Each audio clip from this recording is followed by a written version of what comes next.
Hello friends, welcome to my channel NCERT finger tips. और आज हम पढ़ेंगे क्लास 10th के सिविक्स चैप्टर 1 पावर शेयरिंग। तो चलिए आज का चैप्टर शुरू करते हैं।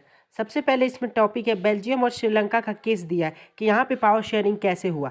तो आपको पता होना चाहिए बेल्जियम एक यूरोप का कंट्री है जो कि हमारे हरियाणा स्टेट से भी छोटा है और इसके बाउंड्री नेदरलैंड, जर्मनी और लग्जमबर्ग से होते हैं।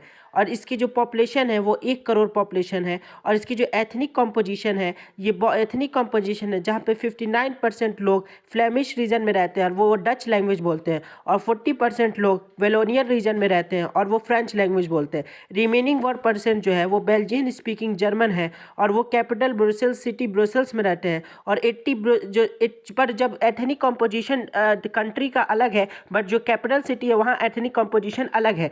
80% लोग वहाँ पे फ्रेंच बोलते हैं और 20% लोग डच बोलते हैं। ये एक वजह था कि the minority French speaking community was relatively rich. और जो माइनॉरिटी कम्युनिटी थी, ऐसा नहीं होता है कि मेजॉरिटिज्म सिर्फ मेजॉरिटी ही एक दूसरे कम्युनिटी माइनॉरिटी को ऑप्रेस करती है। बहुत जगह ये भी होता है कि माइनॉरिटी कम्युनिटी भी मेजॉरिटी कम्युनिटी को ऑप्रेस करती है। तो यहाँ पे वही हो रहा था कि माइनॉरिटी कम्युनिटी जो फ्रेंच स्पीकिंग थी वो रिलेटिवली रिच और पावरफुल थी, और वो डच स्पीकिंग कम्युनिटी को ऐसा लगता था कि इनको इकोनॉमिक बेनिफिट ही मिलता है, बल्कि एजुकेशन में बेनिफिट मिलता है। तो बट हमें ये सब चीज़ें नहीं मिलते हैं।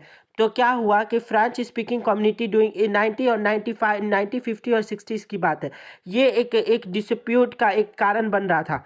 और दूसरी तरफ अब हम लोग पढ़ेंगे श्रीलंका के पॉइंट ऑफ व्यू से। श्रीलंका में 74% सिलहानाज रहते हैं और 80% तमिल रहते हैं, जिसपे 30% श्रीलंकन तमिल है और 5% इंडियन तमिल है। यहाँ पे जो एथनिक कंपोजिशन है, यहाँ पे तो पावर को एक्यूमिडेशन, जो बेल्जियम में था वहाँ पे पावर को एक्यूमिडेशन कर लिया गया। बट यहाँ पे क्या हुआ, श्रीलंका में मेजोरिटिज्म का आइडियोलॉजी चला और ये बहुत ही खतरनाक था। और आगे 7% जो थे वो क्रिश्चियनिटी है जो कि श्रीलंका में रहती है।